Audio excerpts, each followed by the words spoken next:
Hey guys, I am Big and Scary. I'm bringing you a clan war between Clan Sqeht and Clan NoN-eSports. This time, starting off the match, we have in our bottom left-hand side NoN's soulFLURE.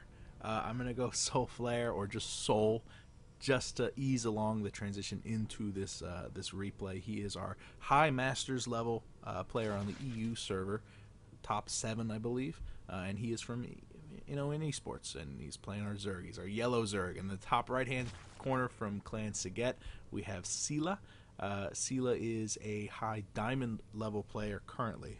The only one I could find was on the NA server, and that's in diamond. It's probable that he also plays on the EU server and is higher than diamond, since he is being paired against a guy in high masters. But the only one I could find under this name was on the NA server, so I believe that is the right account.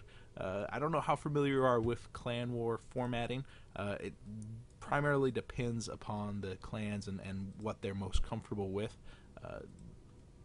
Primarily you have 7 matches. This is going to be a best of 7, and then those 7 matches are based on maps, and you get to choose what player is on those maps, and that's rather hingent upon who can actually show up to the matches. So we're going to see a lot of players make a repeat. It's not going to be one of those all-kill formats where if you win a match, you go on to the next one. At least I don't believe so. I believe I'm also casting this in the proper order, and so if I am out of order, I apologize for that. I am casting them in the order that I was received. So beyond that, we're going to have an absolutely fantastic time. We have a hatchery, a spawning pool first coming out of Cella, and a hatch first coming out of soulFLURE. We are on Star Station, which is a very large map.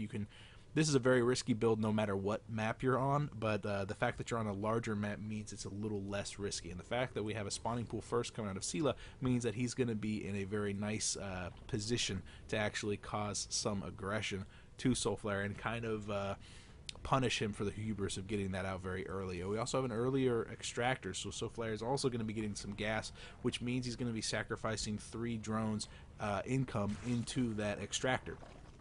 Not going to have as many minerals to produce Zerglings once the spawning pool is finished off, and so if there is going to be aggression coming out of Cella, then that's exactly perfect for him. He's in an absolutely fantastic position right now to punish this. The Overlord is going to be making his motions into the hatchery, but not until that hatchery actually finishes. We don't see a drone scout coming out of Cella, so he's probably not going to be aware that this hatch first was a thing until the hatchery's already finished, as is the spawning pool. We can see the gas income is really high. I mean, he's almost at 100, so he's going to start on that speed immediately, and for such a large map, that's really going to be in the benefit of soulFLURE for him to get out that speed very early. It looks like he survived this. There's no super early rush. If this was like a 10 pool, he would have just straight up lost. But the fact that he went pool first and then into a hatch means that soulFLURE is actually going to be a little bit ahead economically speaking, since that hatchery did finish a short time ago. He started off with those 2 queens. We can see a 3rd queen on the way because Cella has his 1st queen done. Going to start with those larva injects and then move along to the creep spread. So overall, despite the discrepancies in the early build orders, it looks like both players are going to be pretty much even as we move into out of the super early aggressive stage. I don't know if you remember Wings of Liberty. Of course you remember Wings of Liberty. But I don't know if you remember the super aggression that kind of defined Zerg versus Zerg, where you got Banelings and Zerglings, and that's it. That's all you ever made. And now we've kind of moved away with that because of the buffs and nerfs to the Mutalisks, and then the Roaches have kind of come back into vogue. We do have a Baneling nest coming out of soulFLURE, and that is going to be finishing in just a couple of seconds, right along the same time that the metabolic boost is finishing. So these 4 Zerglings are going to be moving off, kind of poking at the front door. But we have an Evo chamber coming down and a spine crawler. If he had another Evo chamber right here and then maybe a queen right next, or a Roach Warren, that can be a pretty tight wall off, making it very difficult for soulFLURE to actually get his Zerglings into that base and actually do some economic damage, which is probably what he's hoping for with those Banelings being morphed up just on the low ground, right outside that natural. Very early lair, still no speed at all, so soulFLURE is actually going to be in for worlds of hurt once these Zerglings actually make their way across. Man, this is a lot of Zerglings. Oh man, Cella is actually playing this very close to the chest. He really wants just for this to move into the mid game so he doesn't have to deal with all this aggression. He's got that +1, he's got those roach, he's got that layer stuff. This was going to be so powerful in a couple of seconds, but these Zerglings have succeeded in taking down the first queen. The second queen will definitely fall along with the spine crawler, and now these Zerglings are going to have absolute field day to all of these drones. 12 Zerglings are on the production tab for Cella, and that might be enough to actually push this back provided that not all these drones go down.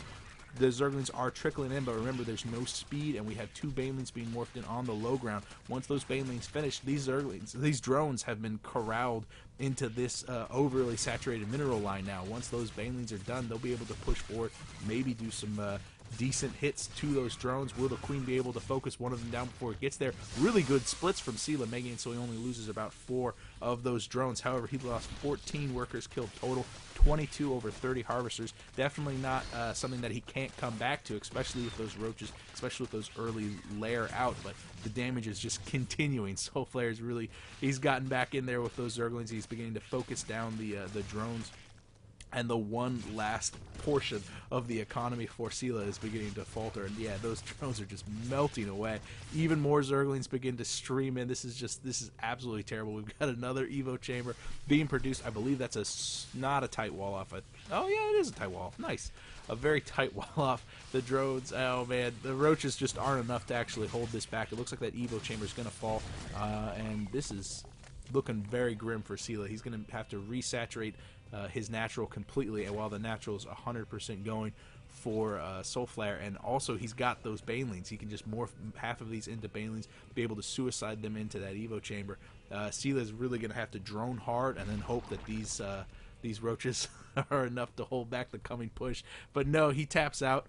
Probably a wise decision. I mean, you never want to flounder and kind of dick around whenever you've already lost the match. That's bad for your own personal self-esteem and also kind of for your mental fortitude. And as this is the first match, I believe, then yeah, absolutely, you don't want to kind of, you know, waste time. You want to get on to the next match. Maybe you'll be able to take the next map. And with 10 roaches on the way, this was going to go poorly for Cella.